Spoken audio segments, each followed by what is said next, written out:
Hey there, I'm That Aussie Music Guy, and I'm joined by an artist with over 300 million streams, three top 10 albums, a bag full of platinum and gold records, and one of the most prolific social media presences I've ever seen from an Australian artist. Also, he's the first artist that I ever interviewed in 2014. Thanks so much for chatting to me all day. Well, that's my statistics. I didn't know that. That's Yeah. cool. So you've just released a new single, Run Track, which is the first of a pack of new singles that we've got coming. How's the first week been for you? Really cool. I mean, I I'm sort of going back to a rap influenced sound, which is my where I'm comfortable. Um, which is my original kind of genre. So Mm. it felt a lot easier. I mean, it's felt a lot easier to make these songs, and it's been like kind of like a lot, it's just relaxing almost. Like, oh, this is where I am. And yeah, the response has been so good, and I've got these three more to come Mm. that I know people are gonna like. So it's a nice time. Yeah. So like you said, it's been called your return to rap. I guess I want to take it back to 2019 for a second. So Starry Night Over the Phone is everywhere. You're collabing with the Veronicas, and you do this amazing set, which I got to see at Splendour in the Grass. And then you turn around and say, I'm gonna make an indie record. What was that meeting like with your team where you decided to take it that left? Oh yeah, I mean, to be honest, like I know I said to my manager, I've made a couple of these rock songs, and I've been wanting to make like, it's an indie. I mean, I was calling it rock. It didn't turn out to be rock. It's a guitar album, Hmm. but in that, it wasn't just like I could do guitar on rap songs or whatever, but it was like a complete change. Like we recorded every instrument, we mixed it on a desk. Like we didn't use any of the same methods. And Hmm. my manager's response was just, can you just do a couple of these and then do the rest of the album now? Is that the right? He was, I mean, he's just pragmatic, he's like, just we got to keep getting hit. We got to keep getting through to the next year. Hmm. So, and I was like, actually, no, because I know what will happen if I do that. If I make two rock songs and 12 rap songs, everyone will just listen to the rap songs.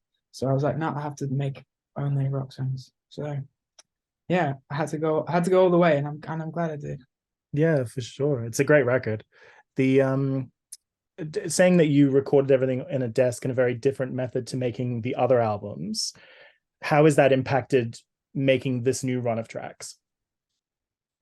I think I just have a more broad understanding of the insides of the guts of songs. Like I came to it really late. I mean, I'm from Adelaide, which is a big city, but I didn't grow up playing a lot of instruments. And to be honest, I don't think I knew what a harmony was until I had been a professional musician for like a couple of years. Like I was pretty like I knew how to rap quite well, and that was all. But Mm. I had an instinct for like melody or whatever, but that I didn't know anything. So it's been kind of like this long process of getting inside of getting better at the music side. But Mm. yeah, I feel like now I have this I have it pieced together pretty well by now. And I'd hope this is my fifth album I'm working on soon. So Yeah. So I saw a tweet. I can't remember when the tweet was, but I remember seeing it. That said that you said only you could make an indie record and then turn around and make another groundbreaking rap album. What do you think stops other Australian artists from transcending genre the way that you have? Because even on things like Starry Night or Startup Cult, you were playing with genre, like in hmm, different ways. Yeah. and thank you for asking me such fantastic questions, by the way. Um, I think that I think honestly, like self-preservation stops people from doing it because like people are a bit smart, like I'm not, and they realize that people want what is associated with that artist. So like I could very easily have just found one sound that has worked for me and just hammered that forever. Mm. And people do that, and that's actually kind of I look at artists who do that and I think, wow, I wish I was like that. That's so smart. Like like I don't know, Lana Del Rey. I mean, she's very experimental, but you know what you're getting when you put on Lana Del Rey. Mm. Um, and So I think it's cool when artists just stay in one sound. Like, but for me, I always want to do.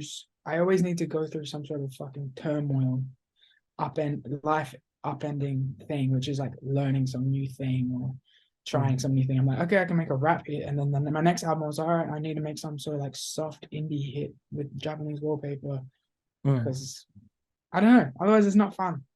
Did you find it surprising when you were promoting Drinking with My Smoking Friends that people were surprised by the sound, given that you have like In Motion and tracks like that where you have explored that? Did you find it surprising that a lot of people were shocked that you'd moved away from rap briefly? I think I was surprised because, but you have to. I realized that people, what I was doing was I was making rap. I was making stuff that was like rap influenced other, other stuff. It was like I was reaching out of rap in all Mm. the other time. I was reaching out of rap into other stuff. And then Mm. this album, I was no longer even referencing rap kind of for the Yeah, most part. So I think that's what people didn't like. And some of my original fans, and then they have all these other people who think, oh wow, that's really cool. So I mean that's what it is. But I mean when I put it out, I was my friend Molrat was giving me good advice. She was just like, stop telling people it's different. Just tell people it's brilliant, and that's and just like let them deal with it. the first track that we've heard is Run Track, taking it back to the new stuff. It's about dealing with a past relationship and whether or not to go back to that. So I wanted to ask you, are you the type that goes back or do you burn bridges? I This song definitely is a reference to those times when you have been you have just kept ignoring the signs Mm. that were right there. But sometimes you really need to get to that end point where you're just a complete shell of a human and Mm-hmm. the thing has completely just like destroyed you and left you just as a little pebble Yeah, before you leave. And so, but even when you hit that point, that's a good point to be at because at least you know at that point you don't go back. true.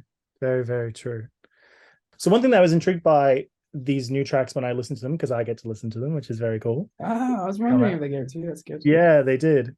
I wanted to ask originally, you've sort of covered it in another part of the question, but you can hear so much of the different eras of your career in these tracks. For example, like Run Track feels very Starry Night or Drinking with My Smoking Friends, but Splash feels very startup cult. And there's like, it feels almost like homage to like your career. And you talked about being comfortable again. How much of these songs already existed prior to your return to rap? Like, are they from the vault, like the 2013 to 2015 songs, or are they entirely new creations? So Splash was done just before pandemic, pretty much done. It was when I was leaving Los Angeles. So Splash is a bit older. So that was like right, I suppose that was right after Starry Night. Well not right after, like 6 months after or something. That's when I started it. Mm. Um and I then because the guitar songs came, I was excuse me by the way, that's not my bum, that's the chair. It's an exclusive. I've um got it. I've got you now. Interview over. I don't even.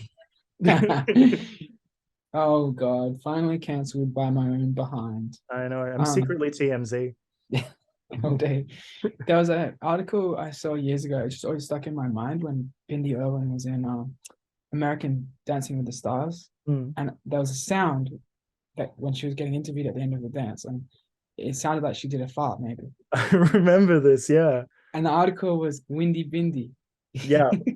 It's Yeah. just always in my head, Windy Bindi. I always I've think got to Windy come up Bindi. with a pun for you now. Yeah, so Splash was like the earliest one. And I send all my little demos to my little brothers, Mm. and they were just, it was one of those ones where my brother texted me like, hey, what's going on with that song, and that one, because it has its own feeling, Splash, I feel like it's a lovely song and special song to me, but it's so probably not going to fit on my next album, so I just wanted to do that with that. And then so Britney Spears was one sort of I made, yeah, just fairly recently, but Mm.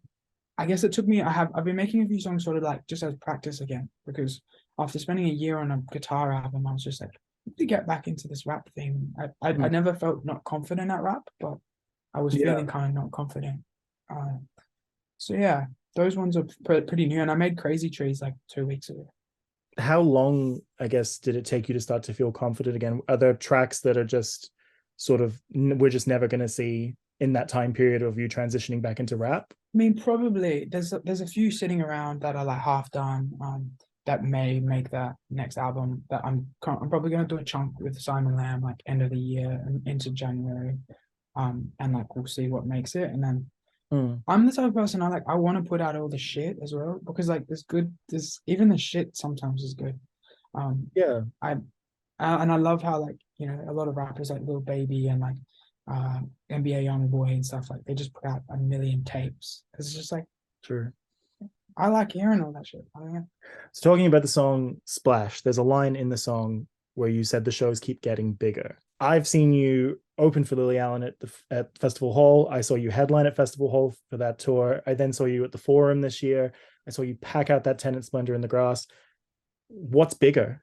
Where do you want to go next? Like Margaret Court Arena, John Cain Arena, like where do you see the next Allday shows for the next tour? That's a good question. It's crazy because I've been able to make the music that I really want to make while being able to play big shows Mm, without having to make, I've been able to make like kind of artistic little pivots and stuff, and play quite big shows in Australia. I want to get big elsewhere, to be honest. Like I've been signed twice to major labels in America, mm, and both times, like, it's a classic label thing. The label got bought out and everyone got fired and I got dropped and stuff. mm, Um, and so I haven't been able to get that perfect start in America. England, I'm making a tiny bit of a start. And in Australia, like, I can't lie, I want to play arenas. I do. Um, but I have to do it making the music that I think is dope as well. mm, And I have to do it in a way that is exciting. mm. And hopefully I can, yeah, hopefully I'm on that path. I think so. I think if I can like speak to my experience of you as a fan, what I've always really admired about your music and yourself is that I feel like at a lot of turns, a lot of people have doubted you or not thought you were like up to what was being done. And every single time you've proven them wrong. And every single time you've elevated it, and every single time you've taken it somewhere that it hasn't been done before. I've had like this amazing run in Australia already. Mm, Um, and a lot of people want to put a bow on it and be like, that's it. But like people have always like the industry itself has never been amazingly accepting of me. Like I was never had a billboard. I've never been like directly signed to a major, but mm, we've still been around and filling rooms up. And yeah.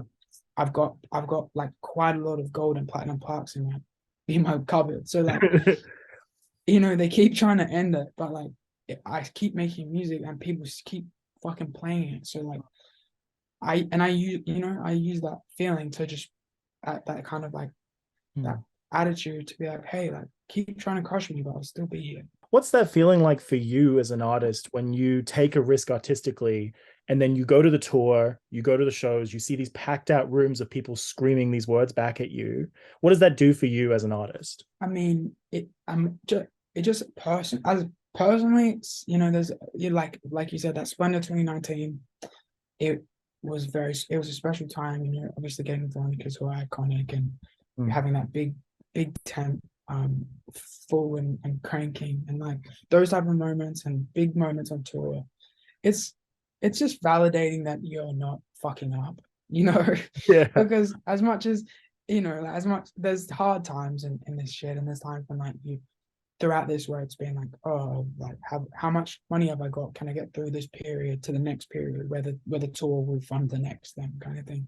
Mm. Um, and there's never, there's never that like security in music. So yeah, I remember like, for example, Splendour, just feeling just like incredibly validated and happy and just hugging my band and Mm. stuff. And just yeah, celebrating, taking it in. But every year that I can do this and exist as a musician, I just try to appreciate it. And Mm. because as hard as it might be, it's still a very lucky and privileged position. Yeah. This is a bit of a left field question, but at the Splendor show, Hmm. was your mum in the audience? I don't think my mom was no, my mom wasn't at Splendour. Was there a Okay, mom there? so I've got a story for you then. Yeah. So I had a friend that was in another band, and I was doing media at Splendour, and they took me sort of backstage, but they didn't tell me that my pass wasn't valid for side stage. Chilling with you and Morat and Asta, and like clearly not meant to be there, but like clearly trying to make myself as small as possible. So eventually the security comes along and goes, "Oh, sorry, we're not supposed to have let you in. Can you leave?" And so I leave and I go to like to watch the set, and this woman is like rolling next to me and like thriving and moshing, and she's like, "I'm his mum," like, and everyone's like, "Yeah." And so I've always wondered if that actually was your mom. No, my mom wasn't there. She's never been a Splendour, so I don't know. I don't know who No, that was. there you Could have go. been an auntie. My mom likes a party, I'll tell you that, but I'd never seen her in the marsh. You're heading out now, speaking of live shows, you're heading out in support of the new tracks on a regional tour in November and December.